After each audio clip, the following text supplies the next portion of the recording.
torcida do Atlético faz muito isso. É um ambiente. Ela percebe o momento que o clube está tendo dificuldade, ela grita. Quando está ganhando, ela está gritando. Então, assim, ela não para momento algum. Chega, eu falo, eu arrepio.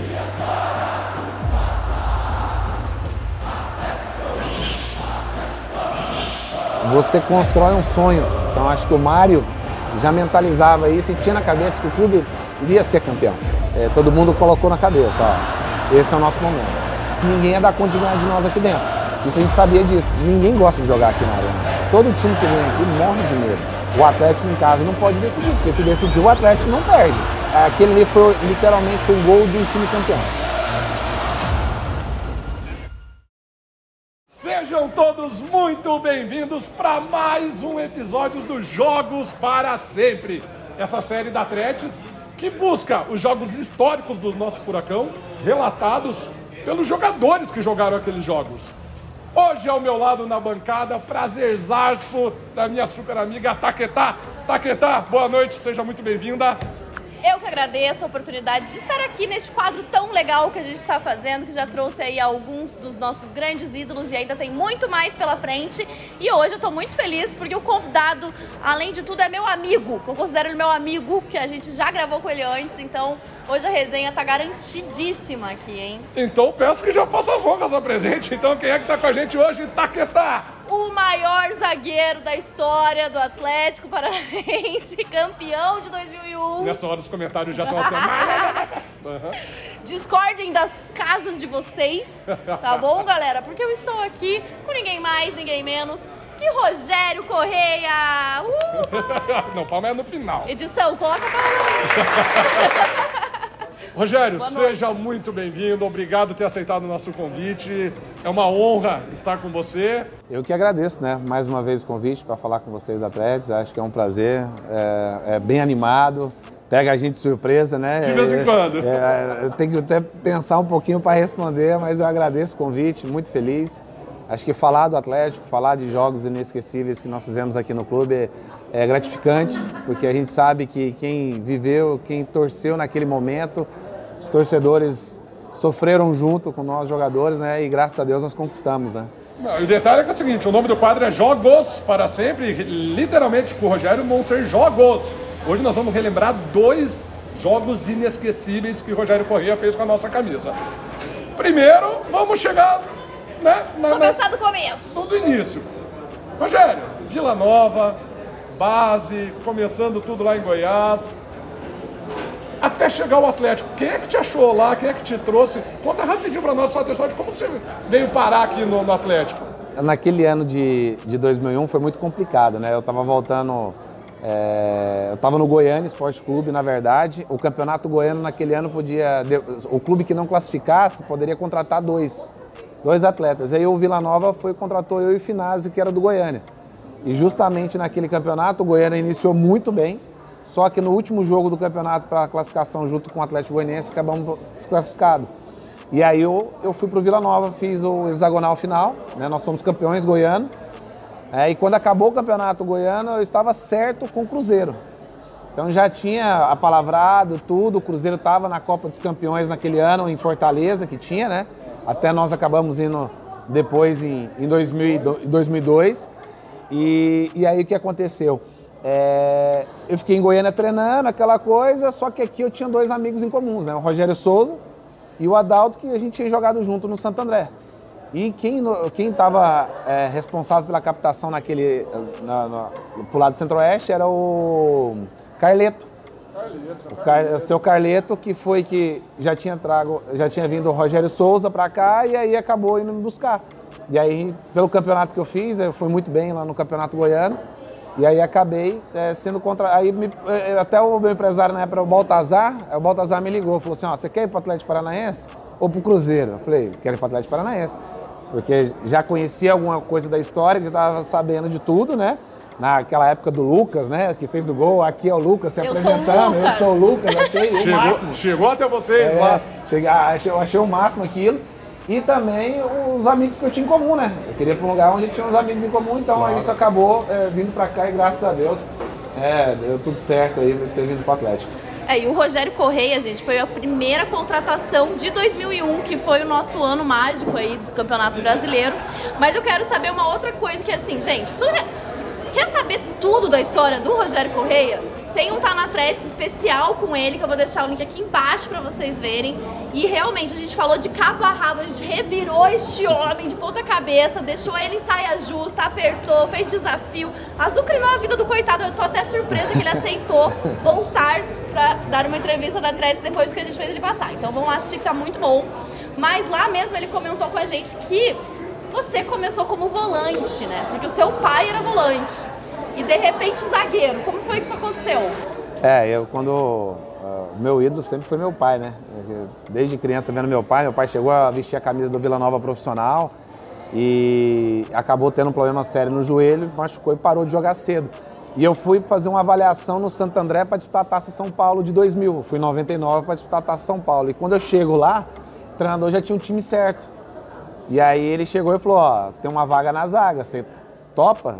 Você faz o treino? Eu falei, faço, eu queria jogar. E aí fiz a avaliação ali como zagueiro, 1, 2, 3 jogos, aí passei na avaliação, disputei o campeonato. Fui muito bem naquele ano na Taça São Paulo, inclusive o Santo André queria comprar do Goiânia, acabou não dando certo. E quando eu volto pro Goiânia, foi até um susto, né? O pessoal, saiu como volante, voltou como zagueiro. Falei, eu vou seguir como zagueiro. E aí pelas características que eu tinha que eu sempre tive, né? Uma qualidade técnica, velocidade, boa impulsão, condução de bola, que eu gostava de ir muito pro ataque, né? Então aí acabei ficando como zagueiro. Você chega então no Atlético em 2001, você chega a jogar o Paranaense aquele ano? Não, você já chega depois do Paranaense, pro Brasileiro? Pro Brasileiro. Foi a contratação do Brasileiro. Vamos começar o Brasileiro de 2001, ainda antes de chegar no nosso jogo para sempre. O time começa voando aquele 2001. 2-0 no Grêmio na Baixada, tira uma invencibilidade de não sei quantos jogos do Grêmio, Grêmio campeão da Copa do Brasil. Ganha do Cruzeiro lá no Independência, jogo com o Edmundo perdendo, sendo vaiado. A gente empata com o São Caetano 0-0 lá na Cleto, jogo da estreia do Souza, o Souzinha que chegou para ser... Souza meia. A gente ganha do Galo 1-0 na Baixada, com o Ilan fazendo o gol dele na estreia dele, e eu tô esquecendo, e a gente goleia o Flamengo de 4-0 num vareio em cima do Flamengo. Como que é um clube, porque assim... Jogadores nada experientes no sentido de campeões, muito jovem naquele time. Como que era esse ambiente no começo do campeonato? Você consegue lembrar? Pô, o jovem, se não foi líder, estava ali, no segundo ou terceiro, depois da vitória do Galo. Como que contém essa euforia de o campeonato é longo, gente? O nosso grupo era um grupo muito unido desde o começo, né? Porque na minha chegada eu fui muito bem recebido pelo grupo. E ali eu vi realmente que cada jogador tinha o seu desejo de buscar algo mais, né? Até porque a maioria ali alguns tinham até jogado em clubes grandes, o Souza, o Ney, o Alex Mineiro chegou a jogar no Cruzeiro, se eu não me engano, no Ceará, e os outros ainda não, né? E todo mundo querendo despontar. E nós, todo o treinamento nosso, o grupo era fechado, a gente subia junto, as concentrações, a gente ficou muito tempo concentrado para o início do campeonato, a gente ficou praticamente, acho que 40, 45 dias para concentrar dentro do CT antes de começar o campeonato. Então, assim, era as brincadeiras, todo mundo junto ali. Então, isso tornava o ambiente mais tranquilo para o trabalho, né? E aí, tivemos sempre a gente teve reuniões, o capitão era o Ney, mas todo mundo fazia parte como capitão, porque todo mundo cobrava. O Mário Sérgio era um cara que procurava os treinamentos ser o mais competitivo possível, porque ele queria marcação, porrada, treino competitivo, né? E isso foi importante naquele momento, porque a gente iniciou o Brasileiro muito bem. De um time desacreditado, de um clube que ainda era desacreditado por muitos, né? E esse começo nosso foi avassalador, né? E lógico, ali já começou o pessoal já preocupar, né? Quem é esse time, quem são os jogadores, até porque o Atlético já tinha feito boas campanhas, algumas no passado, na Libertadores, né? Na pré-Libertadores, se eu não me engano. Então, assim, os adversários se preocuparam, né? Só que depois disso, creio que você vai falar que, né? Mas os 5 primeiros jogos foi perfeito. Acho que tudo que o Mário Sérgio pensou e tudo que ele idealizou nos treinamentos aconteceu, né? Só que ao decorrer aconteceu pequenas coisas que acabou saindo do eixo naquele momento, né? Mas acho que a pré-temporada que nós fizemos acho que foi importante para esse início positivo. Você até falou pra gente no Tá na Tretes dessa irregularidade que aconteceu aí, né? 5 primeiros jogos invictos, e aí depois a gente perde pro São Paulo, perde pro Vasco, empata pro Santos. Não, empatezinho, diga-se de passagem. A gente faz o gol aos 45 do segundo tempo, o Daniel, que era banco teu banco, Paulo Nunes, faz 1-0, o Viola empata aos 40 na bola seguinte do jogo. Ô, ódio, eu tava naquele jogo. Desculpa. O Mário Sérgio solta a famosa frase da noitada, que a gente vai falar da noitada depois também um pouquinho, né, gente? A gente gosta de uma festinha. Não sou só eu que gosto de festinha, estou aqui com, né, um grande festeiro. E aí, assim, perde de novo o Palmeiras pro Fluminense, chega o Geninho, e o que muda ali pra vocês? É que na sequência foram 5 jogos, 4 derrotas e 1 empate, né? E nesses 5 jogos a gente teve problemas. Eu não joguei esses 5 jogos, porque eu operei o joelho logo depois do jogo do Atlético Mineiro, eu machuquei. Então tive minha primeira cirurgia no clube. Fiquei 30 e poucos dias parado, né? Teve outros jogadores que acabou tendo suspensão, acho que o Ney, se eu não me engano, o Cocito machucou, eu creio que também o Gustavo, acho que teve um negócio, machucou também, mas assim, a gente tinha um grupo muito bom, né? Só que acho que naquele momento o que aconteceu? Os adversários já começaram a estudar a gente. E naquele ano de 2001 já se começou a estudar os adversários. O próprio Vanderlei Luxemburgo, ele que iniciou para mim muitas das coisas que nós temos hoje, a situação de treinamento, de análise, de coisas individuais, atletas. Então já iniciou uma coisa e aonde conseguiu, muita gente já entendeu o nosso jogo, o nosso ponto forte. E aí aconteceu as derrotas, né? E logo em seguida teve a demissão do Mário Sérgio, né? E acho que a derrota mais dolorida para o Fluminense em casa, né? Nossa única derrota, apesar que assim, o placar que fica a derrota, mas o jogo em si era o Murilo, o goleiro do Fluminense. Acho que foi a melhor partida da vida do Murilo. Não, e nessas 4 derrotas que nós tivemos, e esse empate, nós jogamos bem, perdendo pro Vasco lá, né? Todo remendado, se eu não me engano, acho que o Cocito jogou de zagueiro, se eu não me engano. Foi o jogo que o Cocito jogou de zagueiro. Não tinha jogador.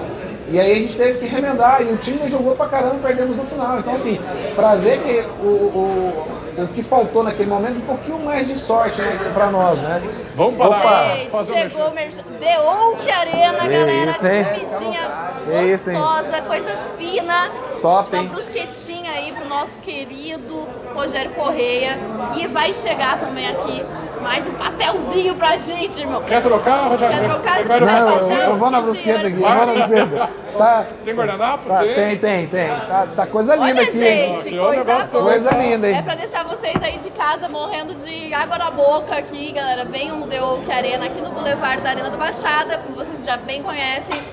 Petiscos, vinhozinho, tem tudo que tem chopp. Tem chopp, pra quem gosta de... Aqui hoje tá frio, né? Tá todo mundo de casaco, Curitiba, pra variar, Curitibou hoje. Não, mas aqui é o melhor lugar. Pode vir aqui, que eu garanto que eu já vim aqui vim com uma feijoada top aqui. Todo sábado, feijoadinha. Então, tô muito bem servido. E aí, que eu tava falando, então assim, nós tivemos fazendo bons jogos e perdendo. Então esse jogo do Fluminense em casa foi isso. Não, foi um absurdo. Né?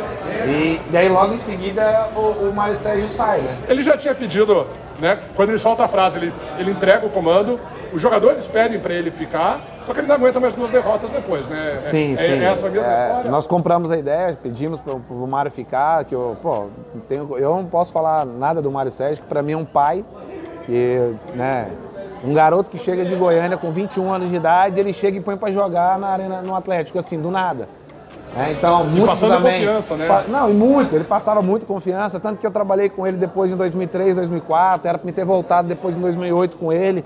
Então, um cara que eu sempre me dei bem, sempre me comuniquei bem com ele, então, assim, não tinha que falar dele. Né? E aí, naquele momento que a gente tentou, daí teve essas outras 2 derrotas e não teve jeito, né? E o futebol acontece isso, né? Não tem jeito, né? E acabou que foi bom. Assim, não falando que o trabalho do Mário foi ruim, mas a história nos conta que a mudança foi boa pro Atlético. Chega o Geninho. Estilos totalmente diferentes de comandar elencos, né? O que muda no CT aí essa chegada do Geninho? É que o Mário Sérgio, eu até tenho a referência de 3 treinadores hoje que eu sigo minha carreira como treinador, né? É o Mário Sérgio, o Levírio e o Geninho. Então o Mário Sérgio sempre foi aquele cara que o treino tem que ser intenso. Isso naquela época, em 2001, é como se ele tivesse na cabeça de hoje, que o futebol hoje ele é intenso, ele é competitivo. E naquela época era mais qualidade, se resolvia muito na qualidade. E o que acontecia, eu tenho essa referência do Mário Sérgio, e o Geninho já é um paizão. O Geninho já era aquele cara que chamava no canto, conversava, né? O Mário Sérgio dava os esporros na frente de todo mundo, né? Estilo hoje o do Diniz, né? Mas é sempre encorajando os dois. E o Geninho chega num momento muito conturbado, né? Que teve toda a frase que o Mário Sérgio deixou e aquilo trouxe a responsabilidade muito para os nossos jogadores. Falava-se em lista de dispensa. Sim, tanto que assim, quando o Geninho chega e reúne a gente, o Geninho fala, e aí, vocês têm que mostrar, tem que resolver, porque assim, eu tô aqui, vou ajudar a vocês, mas vocês também têm que ver que, peraí, será que tudo que ele falou é verdade? Né? Tinha um pouco da verdade também, que não tem como, Curitiba aqui, a noite, naquela época, era meu Deus do céu, né? Mas muitas das coisas, acho que o Mário, quando sai, o Mário joga toda a culpa nessa situação de noite. E eu acho que não foi só isso também, né? Não foi. Eu acho que teve outros problemas naquele ano, onde a gente também, que eu falei, lesões, cartões, não conseguimos ter uma regularidade no campeonato. E aí, com a chegada do Geninho, conseguiu ter essa regularidade, né?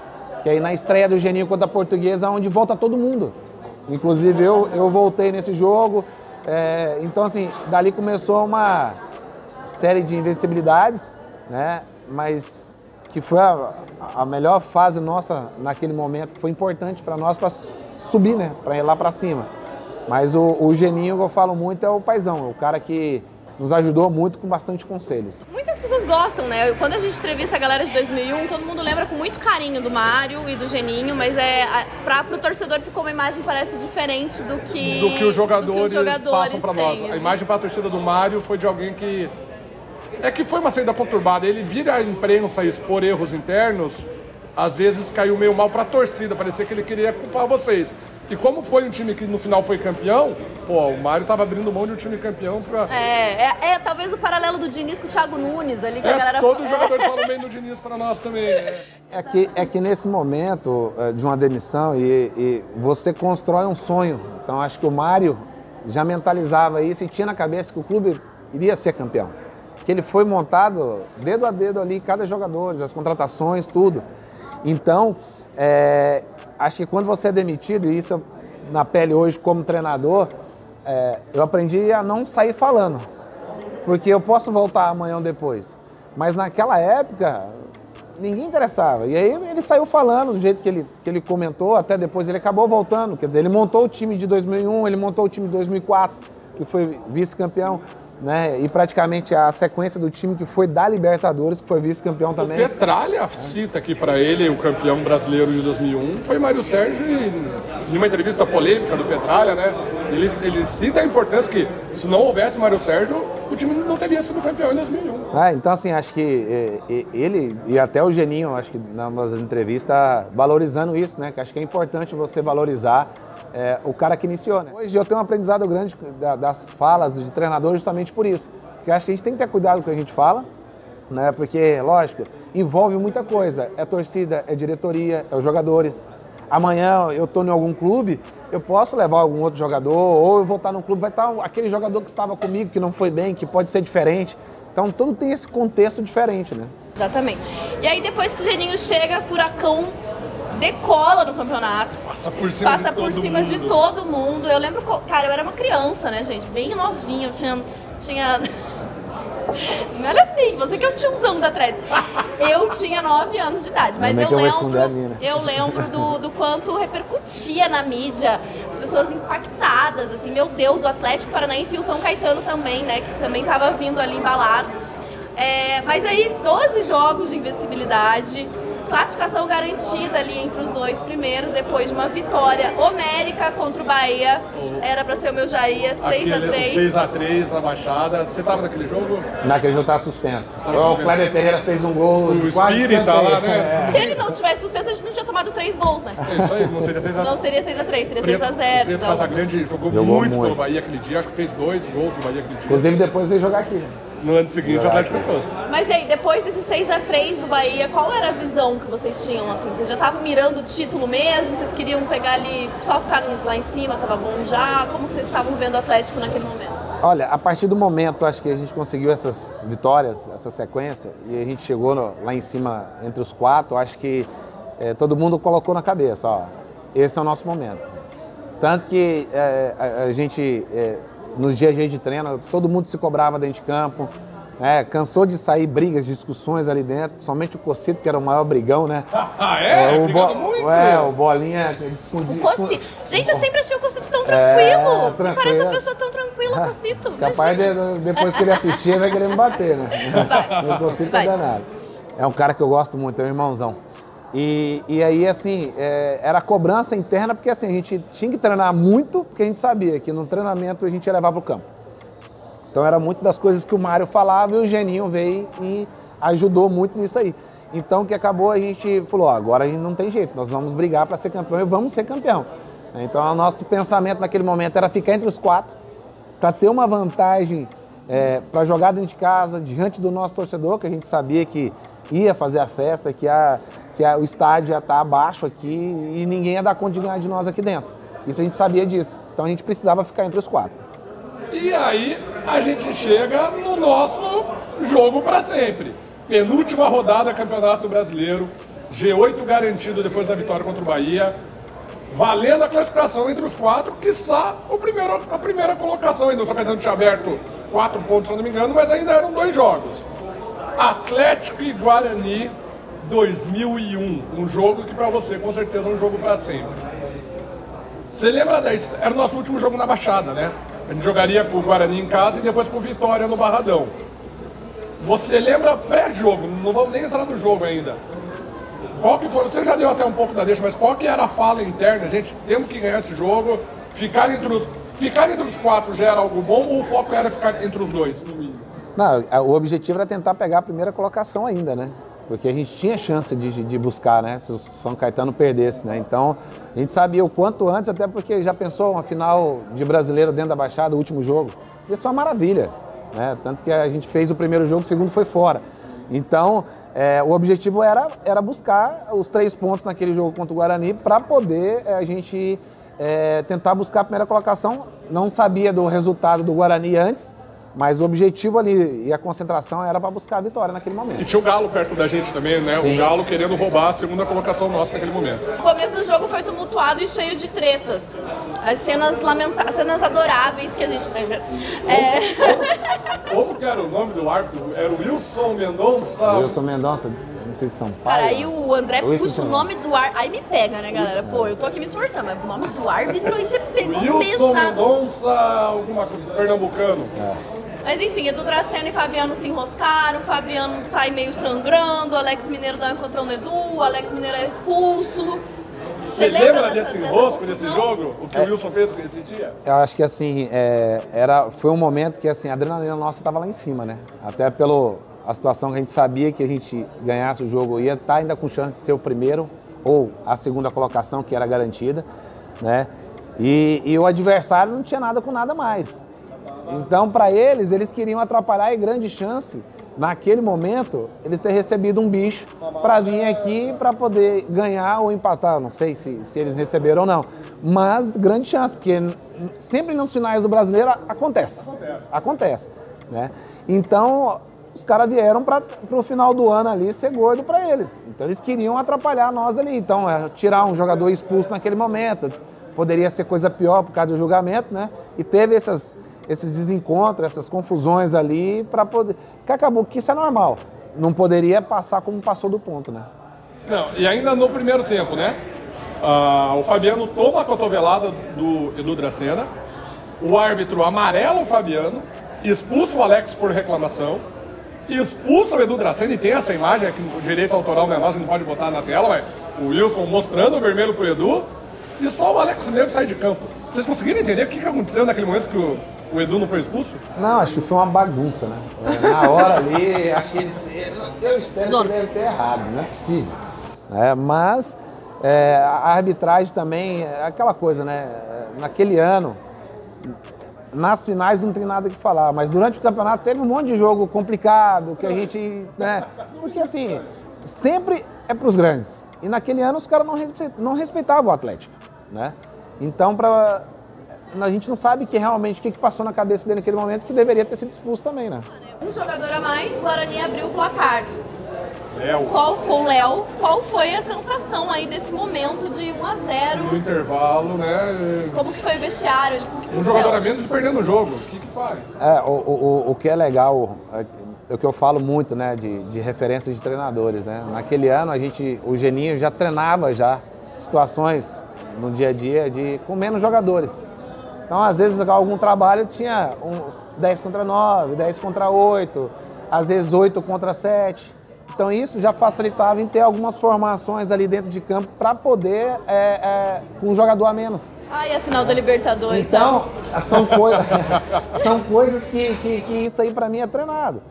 Né? Hoje eu procuro muito isso, porque está acontecendo bastante. E aí, no intervalo, o Geninho procurou nos dar motivação, organizou ali como seria nosso posicionamento, né? E acreditou, falou, vamos tentar buscar para ganhar, mas primeiro a gente tem que empatar o jogo. Empatou o jogo no tamanho dos dois, já garantiria entre os 4 do campeonato, que era o nosso objetivo de fazer as quartas e a semifinal em casa, né? Então isso já teríamos isso, já que não teria como ser o primeiro colocado. O plano quase deu certo, né? Volta o segundo tempo, Fabiano faz uma jogada pela esquerda, é calçado dentro da área, pênalti. Kleber Pereira, exímio batedor de pênalti, guarda, o goleiro acerta o canto ainda. 5 minutos depois, contra-ataque pro Atlético, vamos buscar a virada. O cara puxa o Kleber pelo colarinho, o Kleber ameaça dar um tapa. De novo, amarelo pro Guarani, vermelho pro Atlético. 2 a menos. Muito estranho, né? Muito estranho, porque aí, pra ver que a arbitragem totalmente trocou, né? Toda ação gera uma reação. O Kleber não ia dar um murro à toa. E Muca então, não acertou, né? E outro, o Kleber não tinha amarelo, se eu não me engano. Não, vermelho direto. Então, ele não tinha. Amarelo pros então, dois, se ele deu amarelo para um, era amarelo para outro. Né? Então, quer dizer, aqui naquele momento foi literalmente, eu penso, para poder, tipo assim, tirar o Atlético. Né? Mas assim, já estávamos classificados, mas era não deixar no G4, né? Porque assim, nem tá na... Porque o fator casa para nós era muito pesado, muito. Na verdade. Todo mundo. Ninguém ganhava. A gente perdeu pro Fluminense, mas num jogo onde foram, sei lá, 20 chutes a gol, 25 chutes a gol do Atlético. Foi uma pressão absurda em cima do Fluminense. A nossa única derrota. E ainda tinha-se, hoje em dia ainda tem, mas eu até quero fugir do nosso crítico. Vocês, jogadores, acreditavam nesse poder da baixada também? Porque a torcida tinha muita certeza que a baixada era invencível. Os jogadores tinham isso também? Tinha e tem até hoje, né? Porque eu acho que a arena, ninguém gosta de jogar aqui na arena. Todo time que vem aqui morre de medo. Porque sabe do poder do torcedor, sabe do campo agora, né? Porque é diferente o sintético, mas antes era grama e mesmo assim o nosso time atropelava. Eu lembro de uma entrevista do Roger, não me lembro em qual canal de televisão, que ele falou que o estádio do Brasil que não gostava de jogar era aqui. Não gostava, porque sabia que aqui o pau ia cantar, ia apanhar, a gente ia brigar o tempo todo, o torcedor ia estar nos apoiando até o final para poder buscar a vitória e com certeza eles sabiam disso. Então era um momento que assim, acho que não sei se rolou alguma coisa via CBF, né? Porque você não sabe, não pode desconfiar de nada, mas tipo assim, o Atlético em casa não pode decidir, porque se decidir o Atlético não perde, porque o torcedor aqui é ainda, né, o 12º jogador. Ele transmite uma força. Cara, quando tinha escanteio, eu gostava que a torcida começava a gritar aqui, Atlético e tal. Eu olhava assim e falava assim, agora vai sair o gol. Porque assim, vi uma vibração tão forte de lá, porque assim, eu falava, não, vamos fazer gol, não vai acontecer. Então, todo mundo tinha medo disso. Rogério, eu como torcedora nata, né, e faço toda a cobertura da torcida atleticana, é meu principal foco aqui na Atlético, preciso te perguntar, você sente a diferença na torcida de 2001 para 2023? É porque assim, ficou maior, né? Então parece que não é tão aconchegante, tão apertado, tão fechado ali, né? E naquela época não tinha como, não tinha espaço para torcedor visitante, era só nós, né? Só que hoje a torcida aumentou. Né? E o que é legal, antigamente a gente via muito a torcida organizada fazendo as coreografias, chamando o torcedor. Hoje todo mundo sabe. Então isso é legal. Isso acaba fazendo que não é só uma parte da torcida, é o estádio inteiro, mandando essa energia positiva para os jogadores para buscar e conquistar os títulos que o clube vem conquistando. E aí o jogo para sempre, Rogério, parte para um caminho que parecia que estava indo por água abaixo, né? 38 do segundo tempo, jogada pelo lado esquerdo do Guarani, cruzamento na área, o Wilson chega chapando e faz o 2-1. A água foi pro brejo ali, 2 a menos, a galera se olhou e falou... A água foi pro brejo. A vaca foi pro brejo. A água no brejo. Vocês ouviram água? Sim, água. Que isso. André e as pérolas do André. Eu não deixo passar, desculpa. Como que foi ali? 2 a menos, a galera se olhou. Ali deu um desânimo. Ou ainda tinha galera, vamos. Olha, não vou Consegue falar lembrar? desânimo, porque todo jogo, ainda mais assim pela circunstância que estava naquele momento, com 2 jogadores a menos, até o final é acreditar, né? Ali a gente era só fazer um gol, a gente sabia que era difícil, sabia que era complicado, né? Você, num primeiro momento ali, você dá uma baixada de guarda, tal, você respira, vamos lá. Mas o torcedor, para mim, naquele momento foi importante, porque mesmo tomando gol, continuou cantando, continuou vibrando. E acho que ali, que eu falo que o futebol tem o Deus da bola, né? E o Deus da bola nos ajudou naquele jogo, porque assim, que realmente o campeão seria nosso. Então, aquele ali foi literalmente um gol de um time campeão. Que sempre fala, né, que um gol no final, não, isso é para acreditar que vai ser, né? Mas do jeito que foi, né, com 2 jogadores a menos, tudo, acho que não tinha como não terminar com um final feliz. Ele já trouxe, gente. Vou até tomar um vinho. Toma um vinho. Toma um vinho, gente, porque até fiquei emocionado, porque sempre que os jogadores comentam sobre a importância da torcida, isso me pega pessoalmente, assim. Mas enfim, né, veio o golzinho no final. Eu percebi o lance desse gol, porque assim, uma falta pela direita, o Geninho ali tinha ido por tudo lá, tinha colocado o Geraldo, que acho que foi um dos poucos jogos que o Geraldo entrou. Foi. Já tinha botado Ilan, Adalto, ou seja, a gente já tava com 2 a menos, cheio de atacantes. Acho que o zagueiro só tinha sobrado você naquele time. Falta pela direita, sobe todo mundo, aquela bola é treinada, não é treinada, bola pro mato... Não, as faltas tem sempre jogadas ensaiadas, todas treinadas, né? E naquele momento ali era a chance que nós tínhamos, né? Porque quando você está com um jogador a menos, a chance de você fazer gol ou é numa transição, que você pega o adversário desorganizado, ou é em bola parada. Então era a nossa oportunidade naquele momento. Eu já vinha de algum tempo sem gols, né? Porque eu fiz contra o Paraná, eu fiz contra o Paraná e não tinha feito mais. Então, assim, eu ainda... Mas tudo bem, você era zagueiro. Não. Ninguém tava te cobrando. Não, sem problema. Eu via todo mundo fazendo, eu queria também, né, ter o gostinho de comemorar, né? E até foi engraçado que eu tava com a camisa por baixo. Amarela? Uma camisa meio amarela, e eu tinha ganho do meu tio, tinha vindo de Goiânia, né, com frases naquele momento, de Deus, de força, né, que vai dar certo. E eu procuro, depende do batedor, eu procuro me posicionar em certos espaços do campo, né? Então, quando é um cara canhoto, eu ficava geralmente na marca do pênalti um pouquinho para trás. E quando era um cara destro, eu puxava mais no primeiro pau. Puxava mais ali, mais na frente da área ali. E aí, na hora que o Geraldo bateu, eu procurei dar um passo para trás para esperar, para pegar o tempo de bola, né? E até esse gol virou quadro, né? Eu tenho um quadro em casa desse gol, que não me lembro quem foi que tirou, não sei se foi o Adriano na época, eu esqueci o nome dele. Me deu o quadro de presente, até tem ele na casa da minha mãe, eu tenho o quadro em casa também, porque assim, pega o momento certo do que eu saltei, que eu cabecei na bola e o goleiro fora da jogada. Não, é uma baita de uma foto, gente, e naquela época, 2001, não era igual hoje, que é um pouquinho mais simples de conseguir um registro desse. Então eu imagino que o fotógrafo realmente teve um dia muito iluminado para conseguir pegar exatamente ali o momento da bola, maravilhoso esse registro. E na hora da comemoração ali, a bola entrou, você fica cego, você consegue raciocinar? Eu sempre quis saber como que é a sensação de fazer ela. Você arrancou a camisa, saiu girando. Cara, é uma sensação assim, indescritível, né?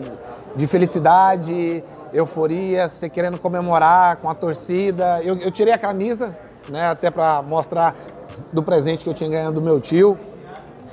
E você fica meio alucinado, até pelo que aconteceu no jogo, né? Porque 2 jogadores a menos, empatar no finalzinho do jogo, tanto que a gente falou, depois nós empatamos, aqui a bola não passa mais, agora a gente não vai tomar mais gol.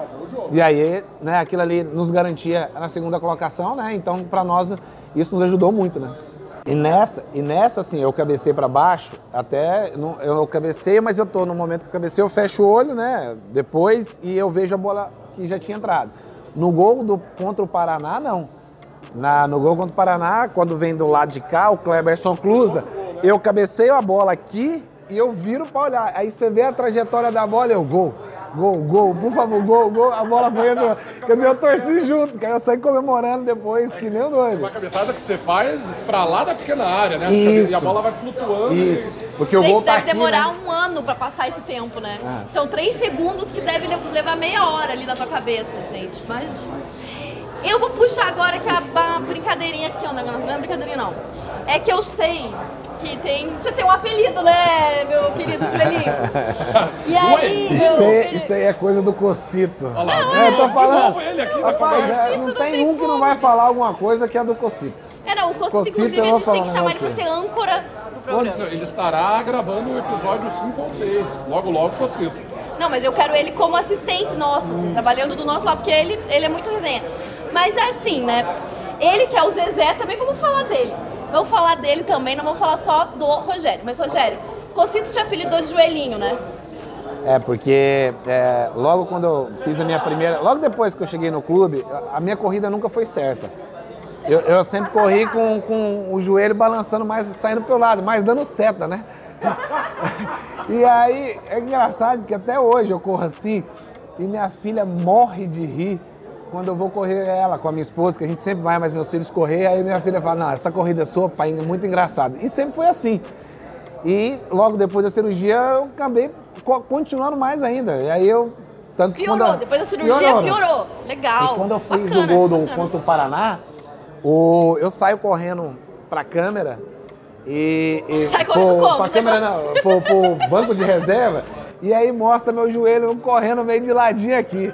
E aí, rapaz, ali pegou. O joelhinho. E acabou pegando, né, o apelido. No começo nem dava bola, hoje também não dou, mas ele sempre me chama assim hoje no WhatsApp, o Douglas Silva. Só que o Douglas Silva tem um joelho pior do que o meu. Então ele não pode falar muito, né? E o Cocito também, que o joelho dele tá igual ou pior o meu, então, né? Mas foi o Cocito que me apelidou, né? E naquele ano nós apelidamos o Cocito também, que cada um tinha um apelido, eu não me lembro de vários assim, mas assim, eu tinha o do Cocito, né? Chamava ele de Zezé, né? Que ele vestia a roupa, a calça jeans que nem do Zezé de Camargo, né? Que aquela época o cantor sertanejo que é todo apertado, não sei o que e tal. Aí pôs o apelido dele de Zezé, né? E eu também, né, até hoje chamo ele assim, né? Zezé e Joelhinho, gente, que dupla! Dupla boa, né? Zezé e Joelhinho, que dupla boa. Pode chamar que nós vamos estar juntos aqui na bancada. A gente tem que fazer uma resenha com eles juntos. Vamos. Mas eu tenho um pouco de medo de fazer presencial com o Cocito, porque online eu não corria risco dele me dar um carrinho, né? Não, mas esse deixa ele longe. Tem que ficar bem longe, porque presencialmente eu tenho um pouco de medo do Cocito. Brincadeira, Cocito. Ele é muito meu amigo também. E aí, ainda sobre o Cocito, gente, que ele é um personagem unânime, né? Unânime, né? É uma lenda. Eu quero saber da bombinha. Vamos falar da bombinha, que essa história é muito boa. Bomba de fedor. Conta. É que naquele ano, é que assim, hoje, futebol se fala da geração celular. E hoje é todo mundo que tá no celular, o cara mal sai de um treino, mal sai de um jogo. A preocupação dele, a primeira coisa, é pegar o celular. E capaz daqui um dia que já tem né, celular que usa, que é a prova d'água, mas eu ainda não vi um jogador dentro do chuveiro ainda mexendo, eu não vi. Eu espero nem ver. Mas assim, na nossa época nós não tínhamos isso. Então o que a gente fazia? No CT tinha sinuca e baralho, né? A gente jogava, tinha um pimbolim também, tinha o lago lá para pescar, que a gente pescava lá, e não tinha o que fazer muito, a gente tinha uma quadra de tênis onde a gente jogava basquete. Brincava de 21 ali para poder alguém se servir. Uma quadra de tênis. Perdão, aí, você eu joga falei errado, tá vendo? Tá vendo? Me pegou. Eu peguei, vem pra cá. Não, eu fiquei aqui, gente, pera. Não, quadra de tênis tinha, que também já tinha o pessoal que jogava, e tinha uma quadra de salão que também tinha um negócio de basquete e a gente uma jogava lá. esportiva ali, né? Fez sentido. Isso. Ah, tá. Aí, só que era só isso. E aí, o resto, à noite, você ia para um quarto, conversar, uma resenha, um negócio e tal, e querer brincar. Aí teve, né, lá na frente vocês vão falar de outra brincadeira que eu participei, né, que interferiu no meu casamento. Ah, essa é muito né? boa! Fiquei aqui no vídeo porque essa é muito boa. Até já fez, né? Teve bolo pro Adalto, que a gente não precisa contar aqui. Teve bolo pro Adalto. Bolo pro Adalto, que, né, é os parceirinhos do quarto. E teve esse do Cocito, né? Que jogaram, porque o Cocito não tinha jeito. Ele queria dormir cedo, mandava em tudo ali. E tinha as brincadeiras, não tinha jeito. E aí teve a ideia de jogar uma bomba de cheiro dentro do quarto do Cocito. Rapaz! A pessoa não tem amor à vida. Eu vou falar um negócio pra você. Eu já vi o Cocito brabo. Todo mundo já viu o Cocito brabo. Não era muito difícil. Se você vê no dia a dia ele brabo, mas o dia que ele ficou, eu falo pra você. Ele quebrou a porta do quarto dele. Se aquele dia ele soubesse quem tinha sido. Não, ele matava. Ele matava de porrada. E ele dava soco na pessoa. Né? E ele não sabe até hoje? Ele não sabe, né? E assim, é aquela coisa, né? O inimigo dormia do lado dele, ele não sabia, né? Denúncia! Será que é sócio dele até hoje? Eu não sei. Será? Porque eu acho que é, né? Mas é aquela coisa, né? Era Mas brincalhão. tem cara de bonzinho. Que o Rogério Souza é o cara mais brincalhão, até hoje. É o cara que qualquer lugar que você chega conta história, e a história dele é aquela que, do telefone sem fio, começa A e termina Z. Ele é desse jeito, porque ele inventa ao decorrer da história, ele mente. Então é perigo, às vezes você tá do lado dele, ele vai começar a contar a história sua, e ele começa a ter ideia na cabeça e começa a aumentar a história. Daqui um pouco a história tá mirabolante. O Rogério é terrível. O Rogério é papo também. Então, assim, eu desconfio do Rogério. A minha votação é o Rogério Souza. Uma desconfiança, ninguém tá eu desconfio, né? E aí os dois eram parceiros de quarto, né? Então teria que ver as câmeras do CT que o Rogério estava fazendo naquele momento. Ele deve ter um álibi, Gente, ele tem que ter um álibi, cara. Como é que você me provoca Thiago Cocito, sabe? Você tem que ter um álibi. E sabe por quê? Nós estávamos no CT, se eu não me engano, já concentrado mais de 15 dias. Tem hora que você não tem o que fazer. Eu me lembro em 2003, o Mário Sérgio, que ele voltou, ele concentrou mais de 40 dias.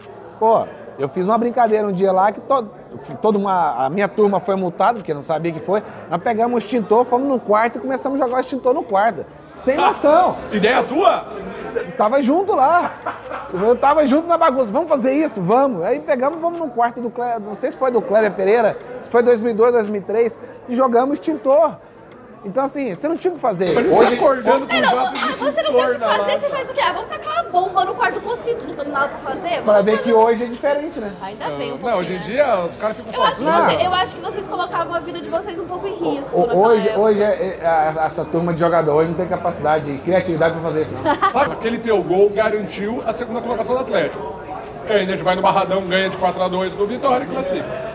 Dos 4 jogos finais, não vamos sair pontuando, porque eu acho que a história todo mundo conhece e talvez venham outros convidados para falar desses jogos, não vamos alongar muito.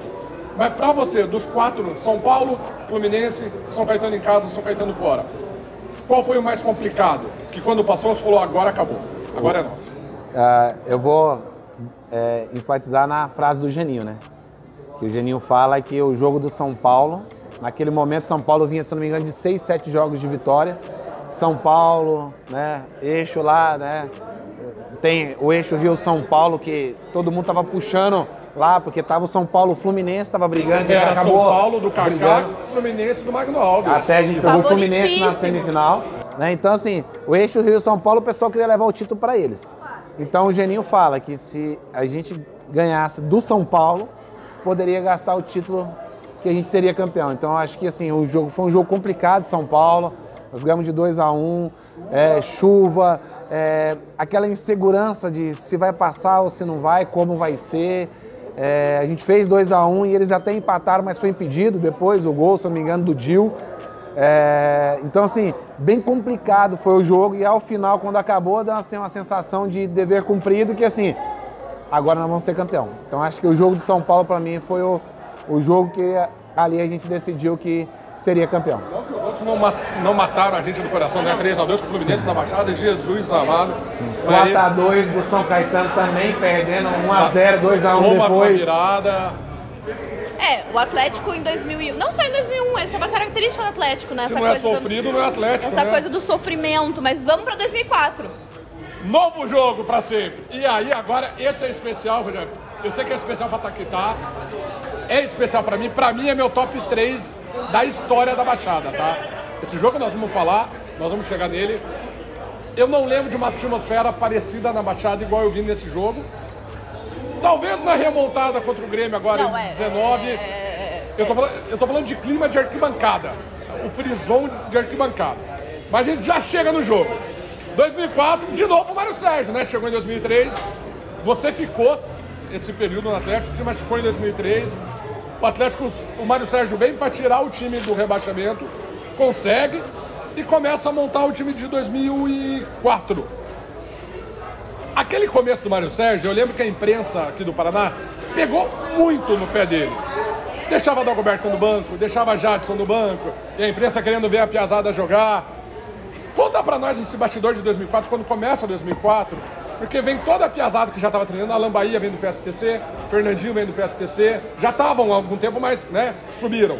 Dagoberto já era uma realidade, Jadson subiu também, Washington veio com toda né, né, ele parou de jogar por um problema cardíaco, uma readaptação, vamos cuidar do Washington. Era muita coisa diferente. Como que o Mário lidou com isso e como que vocês, jogadores, viam isso dentro do vestiário? O Mário é o que eu falo, né? É um treinador que prestava atenção muito no cenário brasileiro.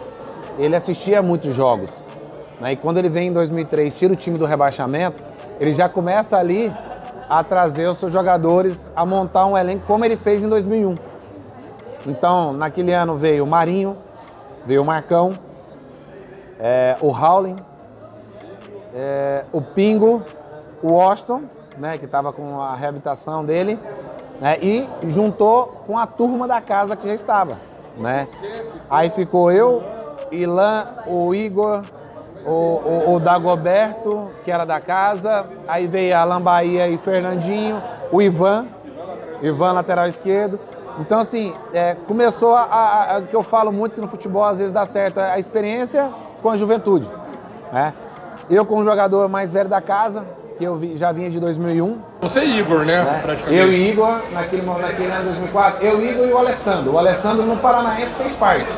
No Brasileiro, o Alessandro sai. Eu já não lembrava do Alessandro no Paranaense. O Alessandro fez parte do Paranaense também. E ali, o Mário conseguiu trazer alguns jogadores pontuais para ajudar naquele ano, no ano de 2004. Né? Então, com a chegada, acho que foi legal, recebemos muito bem o pessoal que veio. Né? E o Mário, naquele momento, começou, né, a trabalhar e o nosso time tinha o fator a cara do Mário, parte física. O Mário gostava muito de treinamento intenso, competitivo, tanto que ele traz o Flávio Trevisan, preparador físico, e até tem uma história engraçada, já que é de história, vamos contar, né? A gente, no meio da pré-temporada, a gente tinha que fazer as baterias do coração. E a gente foi fazer fora no Hospital Constantino. O Washington estava fazendo tratamento lá também, né? E aí, a gente chegou no meio do treino. Tipo, 2h30 da tarde, a gente ficou sem almoçar. Eu, o Ivan, e não me lembro se o Howley, se eu não me engano. E aí aí o preparador físico virou para nós e falou assim, vai ali, come uma fruta e sobe para fazer o trabalho. E, eu vou falar pra você, a pré-temporada desse homem, eu nunca corri tanto na minha vida. Pior que as do Riva? Cara, conseguiu ganhar do Riva. Conseguiu. E aí, eu lembro até hoje, eram 15 tiros de 300 metros, que era uma volta inteira no campo. Você saía de uma 15 tiros? E terminava na outra trave. Tô cansado só de imaginar. 15. E a gente tinha um tempo para chegar, a gente tinha que chegar em 45 segundos. Então, ó, era uma velocidade enorme. Beleza, começamos a fazer. Com uma maçã no estômago. Com fruta no estômago. 1, 2, 3, 4, 5. Na 8ª, o Ivan ajoelha e faz aquela... Devolve tudo, Chama né? o Hugo, chama o Hugo. Chamou o Hugo. Pô, a Coitado. preocupação minha naquele momento era, né? E eu era o capitão do time. Em 2004, eu iniciei como capitão. Eu peguei e já falei pra ele. Falei, ô, Trevisan, o Ivan tá passando mal. Tira ele do trabalho. Ele, não. Ivan, vai ali, descansa, toma um Gatorade e faz. Rapaz. Eu virei um bicho. Eu falei, você tá de sacanagem? Não sei o que tal. E comecei a discutir com ele. E o Mário Sérgio veio. Quando o Mário Sérgio veio, fez uma reunião no grupo lá no meio e me deu dura. Você é o capitão do time, você tem que pedir pra treinar mais e não pra tirar. Eu falei, lógico, o menino tá passando mal. Ele não pode fazer, não pode continuar. Assim. Tem que pensar nisso. Não, mas você não pode isso, tal. Eu falei, então tá bom, então vamos fazer as 15 e tal, vamos embora. Aí eu fiquei bravo, aí o Mário ficou mais bravo ainda comigo. Depois o Mário me chamou no canto, me chamou a atenção porque eu respondi ele naquele momento, mas assim, pô, tava preocupado com o nosso jogador, né, passando mal. E aí teve esse problema com o Trevisan ali, e aí a gente acabou fazendo as 15 depois lá, mais 15, né? Fora as 8 que já tinha feito. Aí já foi. Mas, então assim, o trabalho era muito forte. E quando chega o Levi Cooper com o Rodolfo, que era o preparador físico dele, até tá, se eu não me engano, no Paraná Clube hoje, o Rodolfo fala assim, eu já sei tudo que vocês fizeram. Então, fica tranquilo, cada um faz a sua história. O trabalho dele físico na semana durava 20, 30 minutos. No Campeonato Brasileiro. Mas porque então, sabia assim, que a preparação lá porque atrás a preparação foi feita. boa. Então o Mário era muito dessa de cobrar, ser intenso, competitivo o tempo todo. Lógico, tinha hora que poderia dar uma segurada, não precisava ser tanto. Mas, né, era o que o Mário gostava naquele momento. E então, como assim, que você vê esse foco na intensidade dos treinos sendo refletido dentro do campo, no gramado, nos jogos? Não, isso nos ajudou bastante. Mas vocês tinham essa consciência lá? Ou não? Ficava puto de querer treinar? É porque o jogador hoje, até hoje, ele pensa o seguinte, ele acha que a parte física não importa, o que importa é a bola. Porque eu lembro que a gente tinha um contra-ataque fulminante nessa época. E eu imagino que muito se dava a esse condicionamento físico que vocês tinham, né? Tanto que quando o Rodolfo chega, ele faz mais trabalhos de velocidade. Porque a parte mais aeróbica foi feita com o Trevisan. E depois com ele foi o trabalho de velocidade, que acabou casando. Então assim, naquele momento, todo jogador nunca gostou de fazer físico. Nunca gostei. Eu não gostava. Eu gostava de fazer físico, assim, trabalhos de mais curto, de 10, 20, 30 até 40 metros de velocidades. Que é o tiro. Passou disso. Maratona ninguém quer. Ou não vou pra Olimpíada. Eu até tenho assim, dia que eu jogava no domingo. Na segunda-feira eu tinha que passar o dia inteiro dormindo, descansando. Às vezes, na época eu namorava minha esposa, assim, deixa eu quieto, eu tenho que concentrar para amanhã. Porque minha preocupação era treino físico, eu tinha que ir bem e eu não gostava de fazer, principalmente aeróbico. Então, isso, a gente não tinha essa noção que aquilo ali estava nos ajudando e ia nos ajudar no campeonato. Né? Então, acabou que quando teve essa troca lá na frente, aconteceu isso, porque a parte física fez a diferença nossa, que é, como você falou, nossas transições, o nosso ataque era rápido, né? Você tinha Denis Marques, você tinha o Orson. A bola na defesa era uma correria Jadson, maluca, Fernandinho. No Paranense você tinha o Ilan ainda, né? Tinha o Ilan, até que era mais do brasileiro. Então assim, era muito forte. Então o Paranaense serviu para dar uma base para o brasileiro. Mas você falou do Paranaense. Derrota sofrida, hein?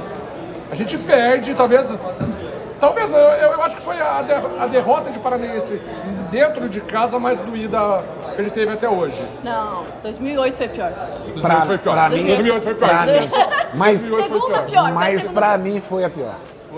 Foi porque assim... A gente empata no Couto, em 1-1. Não, nós perdemos... De 2-1 com o gol do Luiz Mário no finalzinho, Nós perdemos de 2-1 lá. E eu não joguei o primeiro jogo, tava machucado. O Igor faz um gol lá. Joelhinho? Era joelhinho? Não, foi uma lesão, até foi uma lesão que me atrapalhou no início do brasileiro também. Porque eu não joguei os 5 primeiros jogos do brasileiro, uma lesão no adutor.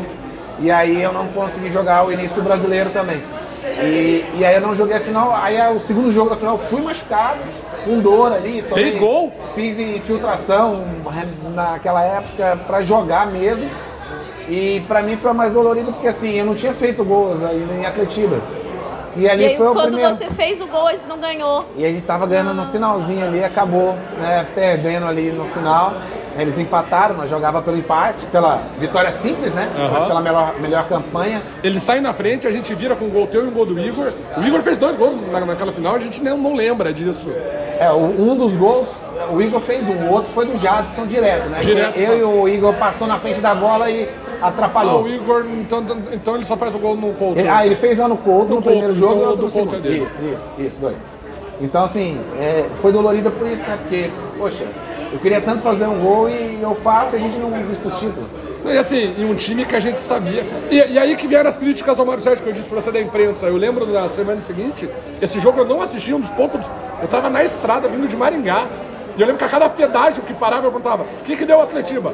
E eles pro norte não querem saber do nosso futebol aqui. E ninguém sabia dele, nenhum pedágio me falava: Atlético goleou e ganhou. Eu falei: que tesão. Daí eu chegar no próximo pedágio, não, parece que o Coxa ganhou. Cara, foi um desespero até descobrir a final. E eu lembro que a imprensa pegou muito no pé do Mário. Se não me engano, naquele jogo ele. Ou naquele, ou no primeiro jogo. Não, foi no primeiro jogo. Ele começa com o Jadson e com o Dagoberto no banco. Ele tirou o Jadson e o Washington. Jadson e o Washington, Jadson e o Washington no banco. Foi o Jadson e o Washington. Foi Jadson e o Washington no banco, até pelo fato de, naquela época, o Mário alegou que, por causa, um queria tocar pro outro, porque queria ser artilheiro, não sei o que tal, acabou tirando. Então, assim, eu acho que quando se tem bons jogadores, independente de quem faça o gol, acho que tem que pôr em campo. E aí, naquele momento, acho que tirar, acho que foi onde a imprensa bateu muito no Mário. Bateu bastante. Mas vamos falar da transição de Mário para Levi. Caiu o Mário. Levi Coupe, que você também ficou muito próximo, gostou, você já falou pra gente do Tá na Trás que você tem um carinho muito grande por ele. E como que foi essa transição? O time demorou um pouquinho pra engrenar, qual que eram os objetivos do Levi ali, como que vocês encararam essa transição? A transição do Mário pro Levi foi mais ou menos um pouco parecida com a do Geninho, que o Levi tem um pouco, mas o Levi tem, eu falo muito do olhar a longo prazo. Então não era aquela, agora, não, calma, você vai conseguir. Ele preocupava com os atletas, né? O meu caso foi que eu fui para um jogo contra o Corinthians, que nós ganhamos de 5-2 no Pacaembu. Eu fui para o banco e eu fiquei meio chateado por ter ido no banco, mas eu estava voltando de lesão e ele, calma, eu te quero para o campeonato inteiro, não quero só para um jogo. Então, assim, era um cara que conseguia contagiar o jogador e fazer com que o jogador jogasse por ele, né? E quando ele chega, realmente nós não começamos bem o brasileiro. E naquele ano foi muito complicado, porque foi muito irregular. A gente fazia o resultado na Baixada, tomava fora. Perdia fora. Tanto que assim, nós perdemos de 6 do Inter fora, aí ganhamos de 6 do Goiás em casa. Perdemos de 4 pro Criciúma fora, ganhamos de 4 do Fluminense em casa. Então foi um campeonato muito louco. E foi decidido aquele que perdeu os pontos mais importantes com os clubes menores. Você vê, nós empatamos com o Paysandu naquele ano que, se eu não me engano, caiu, aqui e lá. Então acho que fez falta esses 4 pontos, se você pegar no total, e a gente poderia ter sido campeão. Né? Os pontos que nós perdemos para o Paysandu, teve outros jogos aí, né, que a gente acabou comentando, essas goleadas. Então foi muito irregular. Só que a gente pega uma sequência de 18 jogos, que foi quebrada só agora, esse final de semana aí, pelo Paulo Turra, né, no Paranaense. Então, só que a nossa sequência foi no Brasileiro. 18 jogos, você ficar invicto no Brasileiro, não é para qualquer um, não. Ao contrário de 2001, em 2001, qualquer torcedor sabe falar do 1 ao 11. Flávio, Rogério, Ney, Gustavo e Pinto. Em 2004, o Levi mexia muito, taticamente, em peças. Ora Marcão era lateral esquerdo, ora era zagueiro. Ora Fabiano, que era teu parceiro, era volante, ora era zagueiro. Ora Lambaí era segundo volante, ora Fernandinho era lateral, ora... O grupo assimila bem isso, tanta variação tática, ora você joga de segundo zagueiro, ora é 4-4-2, ora é 3-5-2. Como que funcionava essa transição? A gente não tinha 11, a gente tinha uns 18 que jogavam. Aí que eu falo que Levi, Mário Sérgio e Geninho, naquele ano eles estavam anos-luz à frente. Porque o Geninho, o Levi treinava isso. Essas trocas de formação, essas trocas de posição, porque já tinha um estudo maior naquele ano de 2004 com os adversários. Então a gente já recebia alguns vídeos dos adversários, como jogava, o que ia acontecer, aonde a gente tinha que neutralizar. Então eram algumas coisas que acontecia já com o futebol de hoje, já um futebol mais estudado, né? Então, e as peças que nós tínhamos, você vê, quando nós jogávamos com 3 zagueiros, o Ivan era ala e o Fernandinho era ala. Quando o Fernandinho estava por dentro e a gente jogava no 4-4-2, era o Raul na lateral. E aí o Marcão na lateral, porque a gente fazia uma linha de 4, né, que hoje se fala uma linha de 4 mais sustentada, que é uma linha de 4 mais baixa, com um volante 5, e era como se 5 defendesse e 5 atacava. E aí você tinha um ataque nosso, era fulminante, né? Então a gente conseguia alternar e dependendo do que o resultado do jogo estivesse naquele momento. E a gente vai ter que relembrar de um episódio triste, difícil, complicado, que fica marcado, que foi Erechim. E aí a gente vai fazer aqui, ó, numa tabelinha rapidinha pra você falar se é fato ou fake news. Ou não sei. Se quiser deixar na nuvem também o não sei, a gente aceita. O André é bonzinho, eu não faço, eu não dou esse tipo de O não sei gera dúvida, né? Isso é bom, né? É que o não sei eu já vou entender que ele não quer assumir que é fato, entendeu? Mas vamos lá. O primeiro, o Marinho realmente teve ali um desarranjo intestinal? Teve caganeira? É fato. Fato. Pergunta tua, amor. Levir discutiu renovação no vestiário com o Petralha? Olha, eu naquele momento, a gente não tinha acesso a isso, né? Pela história que conta, sim, que ele conversou com o Mário depois de um jogo no vestiário. É essa que a gente ficou sabendo, né? Mas eu não cheguei, eu não cheguei disso. A do Marinho, eu falo que eu tava ali do lado. Ainda eu briguei com ele ainda. Eu lembro disso, não rolou um fica, Marinho? Eu falei, fica, faz na calça aí, mas vambora, estamos ganhando um jogo de 3-0, pô. Não podia deixar os caras fazer gol. Problema. Você viu que nós estamos tentando deixar Erechim com a coisa mais traumática e divertida, né? Faz na calça. O grupo discutiu o bicho? Teve esse papo de bicho no pré-jogo, não? Aqui assim, a premiação já era discutida antes. Né? A premiação já era discutida antes. Então assim, a gente já sabia qual era o valor, né? Então acho que não teve essa... Eu pelo menos eu fiz parte muito como capitão naquela época, não tinha essas reivindicações como tem hoje. Última pergunta. Como é que toma gol de cabeça do Pitbull que tem 1,70 de altura? Responde pra mim, Rogério Correia! Aí é o seguinte, eu não tava marcando ele. Não era meu. Você pegava, não era meu jogador, não era meu. Naquele momento não era meu. Mas ali foi uma infelicidade que... Claro. Até porque assim, a história acaba indo para essas coisas negativas que falaram que aconteceu, mas a hora que tava 3-0, teve um pênalti claro pra nós. Claríssimo. E aí o tal da compensação. O Grêmio sendo rebaixado. Não vamos fazer isso. O juiz compensou naquele momento. E aí se a gente faz 4, acabava o jogo ali. Então assim, tem algumas coisas que acabou... E deixa eu fazer uma pergunta polêmica, não tá no nosso script. Você, sinceramente, como jogador, tá? Você sentindo dentro de campo, o jogo estando 3-0, é normal até os nossos jogadores relaxarem? Não vou passar, vou tentar jogada individual, já tá 3-0, vou segurar essa bola... Olha, não vou falar que isso aconteceu, porque assim, o nosso time era muito ataque, a gente queria atacar a todo momento. Então assim, a gente procurou, fez os 3-0 cedo, teve chance de fazer, que erramos vários gols, né? Só que assim, acabou, a cada gol que a gente tomou, a gente começou a dar um passo para trás. E aí gerou aquela insegurança, até porque pelo resultado que a gente sabia, né, que a gente precisava da vitória naquele momento, que a gente tinha 2 jogos para acabar o campeonato. Sabia que ia ser um jogo difícil lá contra o... Ia ser difícil para ganhar do Vasco como foi, e a gente decidiria em casa. Então assim, a insegurança naquele momento, e acabou, bola no final do jogo, o cara fazendo um gol, né? Mas chegamos no nosso jogo para sempre agora. Esquece Erechim, passa! Passou a régua Erechim. Gente, vou pedir licença aqui, porque quando o André passou o roteiro falando que a gente ia falar desse jogo, eu falei, pelo amor de Deus, me chama, que eu quero ser apresentadora junto com você nesse, porque pra mim é um dos jogos mais inesquecíveis e é daqueles jogos que eu, quando criança, assisti e tive certeza absoluta que eu era Atlético Paranaense e que eu seria Atlético Paranaense para o resto da minha vida, porque foi um espetáculo na Arena da Baixada. Estamos falando de Atlético 5, São Caetano 2, aqui no Joaquim Américo Guimarães, um jogo que com certeza a maior parte da torcida atleticana nunca vai esquecer. Quem esteve naquele dia na Baixada não vai esquecer. Eu acho que o relato que a gente ouve dos jogadores de a Baixada tava tremendo, nossa, a gente sentiu. Eu acho que aquele jogo foi um dos jogos. Eu tava no lugar mais isolado do estádio, eu tava na Madre Maria, quando eu consegui local para ficar. E mesmo na Madre Maria o estádio pulsou. Não tinha bateria da Fanáticos, não tinha nada e o estádio pulsou. Vamos só passar um contexto do que era aquele jogo. Atlético segundo colocado, contra o São Caetano em quarto. São Caetano que já havia sido nosso grande rival de 2001. De 2001. Então já tinha uma energia. O São Caetano estava com um problema seríssimo, porque tinha tido a morte do Serginho, infelizmente. Estava correndo o risco de perder 12, 15, 20 pontos. E a gente, dependendo só da gente, ainda vai ser campeão. Por mais que houvesse o tropeço de Erechim, só dependia do Atlético ser campeão. Era ganhar do São Caetano, ganhar do Vasco, ganhar do Botafogo.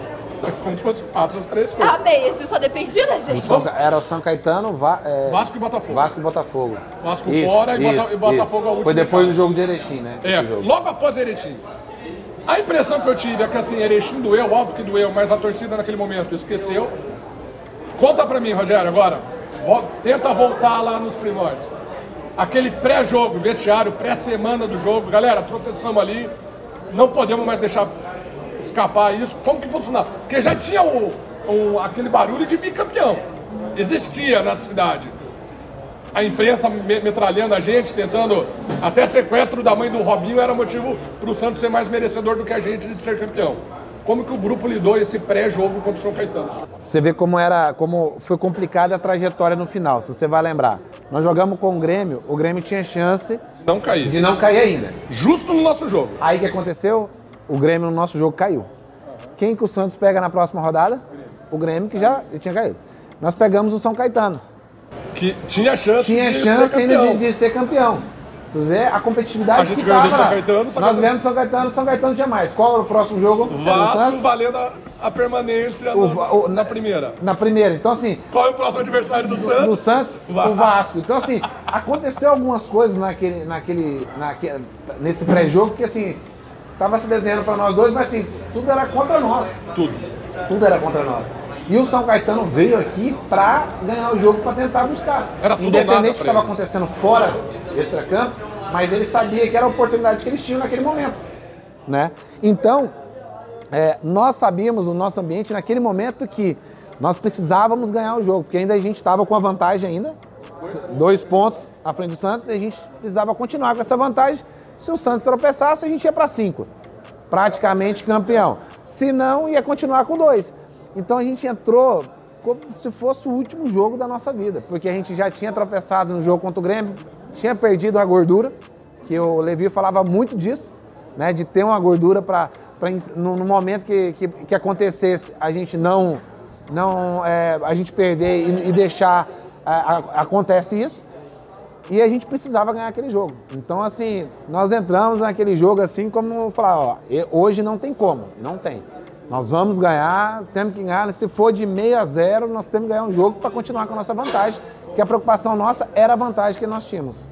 E aí, primeiro tempo acaba, a gente até viu aqui, com 1-0 pro São Caetano. Gol do Marcinho, que depois jogou aqui, hein? Marcinho Feijoada. E eu queria que você fizesse um paralelo também de como que tava o clima no final desse primeiro tempo e depois como que ficou o clima.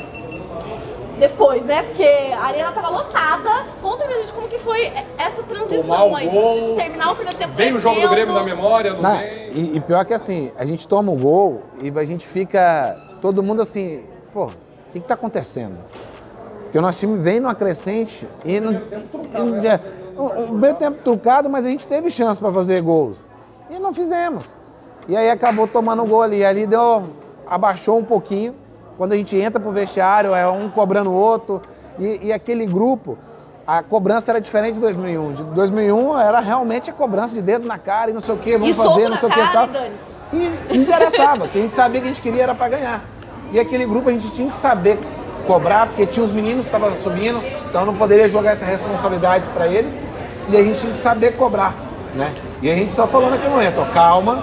Aí o Levi organizou, Falou, calma, que a gente vai empatar e a gente vai conseguir virar. É só a gente voltar a fazer o nosso jogo que a gente vem fazendo. Toques rápidos, sair rápido da marcação, virar a bola de um lado para o outro, né? Para poder a gente conseguir as nossas jogadas, né? E um dos gols nossos foi esse, né? Primeiro. Primeira foi uma toqueira danada que a gente terminou lá no final com o gol lá. Pra refrescar a memória, né? São Caetano sai no 1 a 0, segundo tempo, Atlético empata 1 a 1.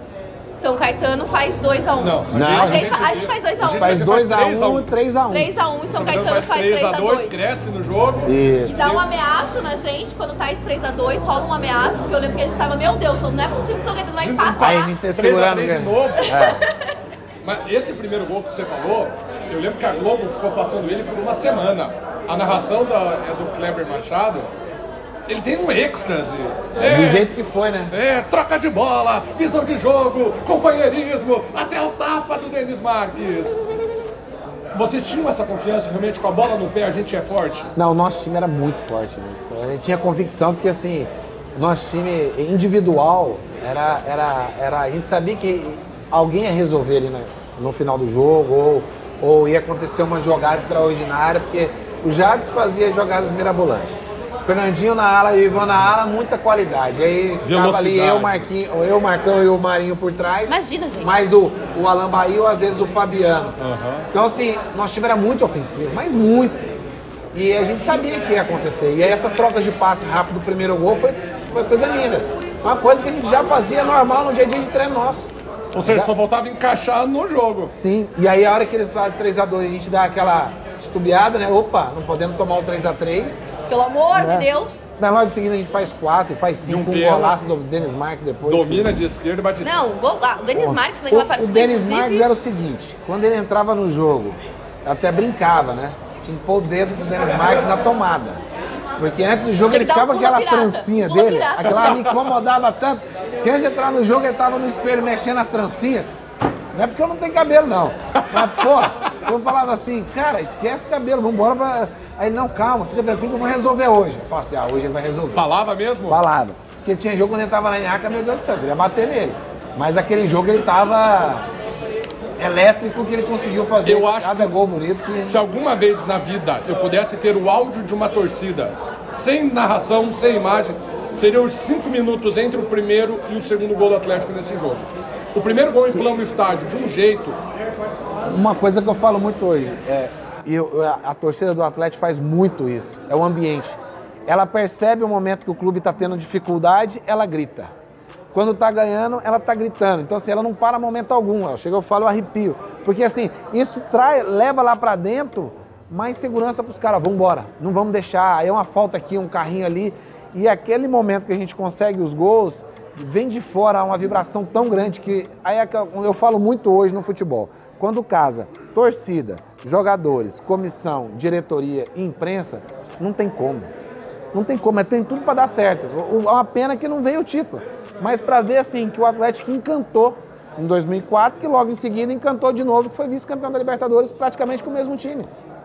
O segundo gol, eu sei que nós estamos com o horário bem estourado, mas o frisson da torcida, porque assim, o Denis Marques bate, o Fabiano perereca, o Washington bate, dá na trave. Sim. E volta, sobra pro Jade. Quando sai o gol, meu irmão, aquele... copo de cerveja pra cima, você abraça o teu melhor amigo que você acabou de fazer na arquibancada, foi absurdo. Foi um bate-canela, um negócio com aquela loucura de bola. Aí, pica. Olha lá, isso aí é o primeiro gol lá. Aí é o Fernandinho já. Fernandinho um tapa, Jadson um tapa, o Washington domina um tapa, Fernandinho aparece 2 tapas, Denis Marques um tapa. Se esse gol não é o mais bonito da história da Baixada, tiveram muitos gols individuais, chutes bonitos, mas pra mim... isso aí foi uma jogada trabalhada, né? E assim, ninguém ficou mais do que 2 segundos com a bola no pé. Nada. O máximo foram 2 tapas. E é isso que eu sinto um pouquinho de falta hoje, assim, essa coisa de não deixar o adversário pensar, de você antecipar ali já. O próximo gol que pra mim é o que o estádio vem abaixo. Fernandinho, cara lateral direito. Olha, ele faz esse passe até hoje, né? O Washington perde, vai sobrar pro Denis. O Denis bate, o goleiro come, o Washington vai bater na trave. O Jadson. Cara, essa hora pra mim, eu lembro na história muito da dessa Baixada, bola na trave. Na história da Baixada, eu acho que o momento que a Baixada mais berrou alto foi nessa hora. E eu acho legal que você vê, né, como você falou, né? esse passe do Fernandinho, Ele faz isso é em até 2005. Na estreia dele aqui, ele fez um passe desse. Puta, é verdade, você Então, falou, assim, eu não me liguei, eu cara, tava olhando. ele fez. Então, assim, isso é nato do jogador, é dele. Ele fez Esse isso em passe é 2005, fez a vida inteira, onde consagrou o Fernandinho nos grandes clubes que ele jogou, né? E Essa assim, visão de jogo, né? tem coisas que acontecem pra marcar a história e o fator sorte. Não ser o Silvio Luiz no gol, pra nós foi um fator sorte. O Fabiano foi mal nesse dia, né? Foi, e assim, aquela coisa, né? A gente errou. Aconteceu, mas a gente conseguiu depois fazer os gols e não fez falta, né? É, como em outros jogos a gente fez falta de alguns jogadores. 5-2, acaba o jogo, o estádio bicampeão, bicampeão, bicampeão.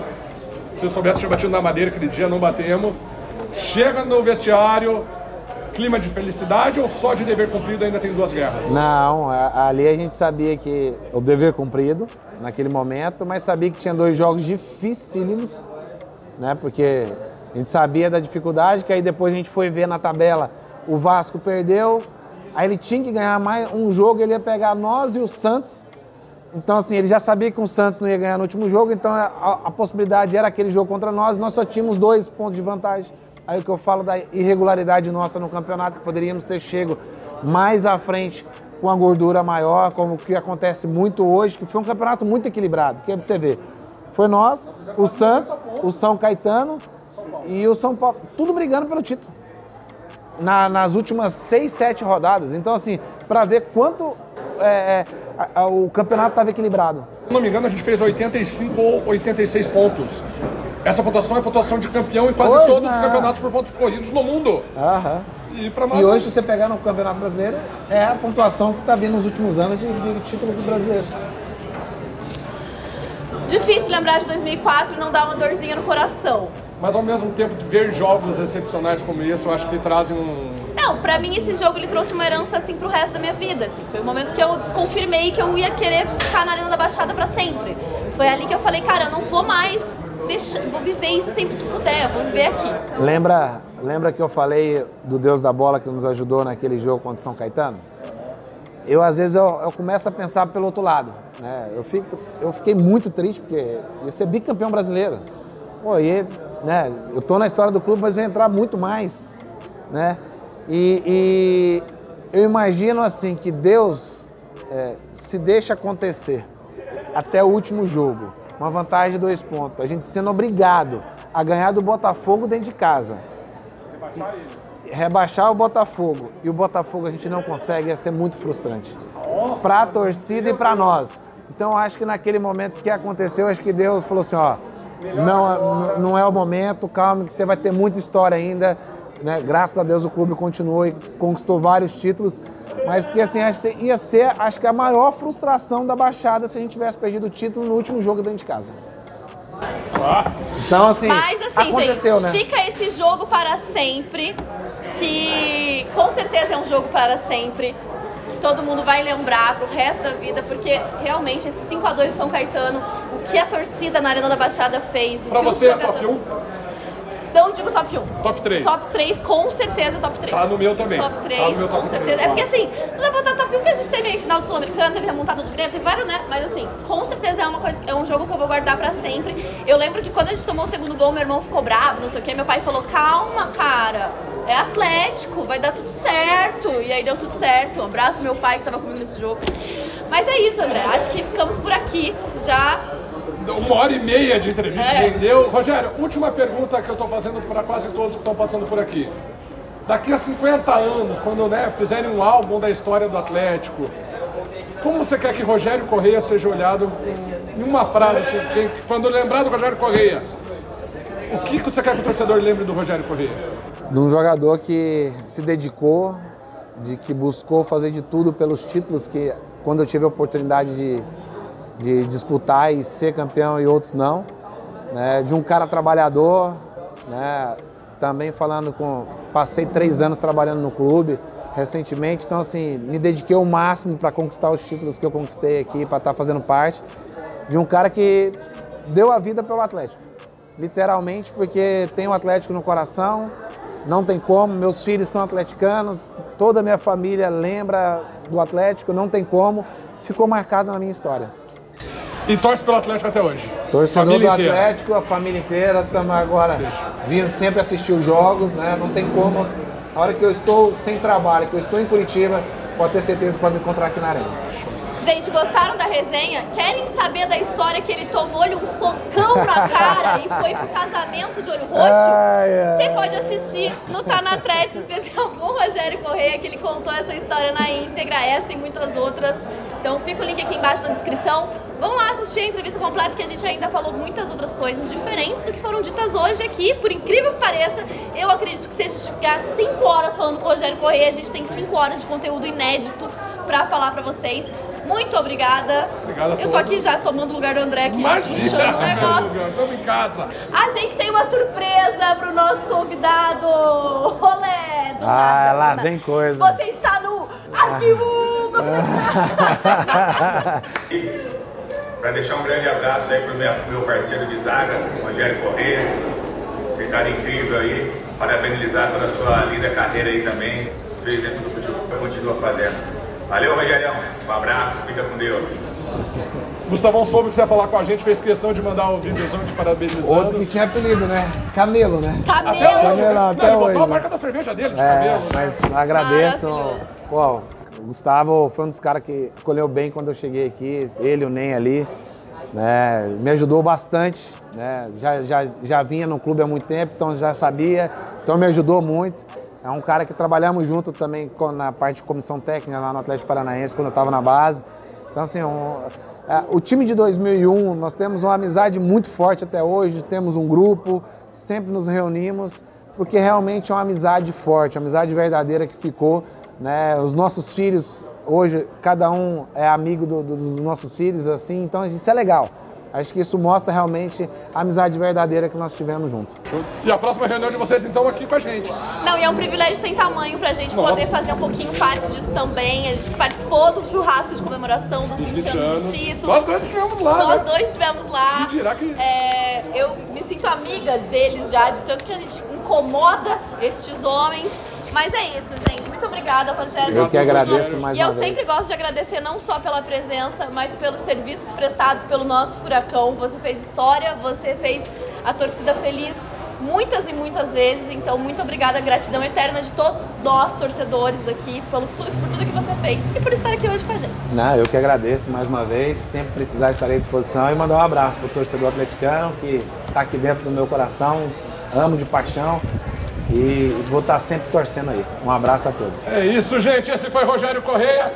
Curta, comente, compartilhe com seu amigo. Não perca os próximos episódios. Valeu!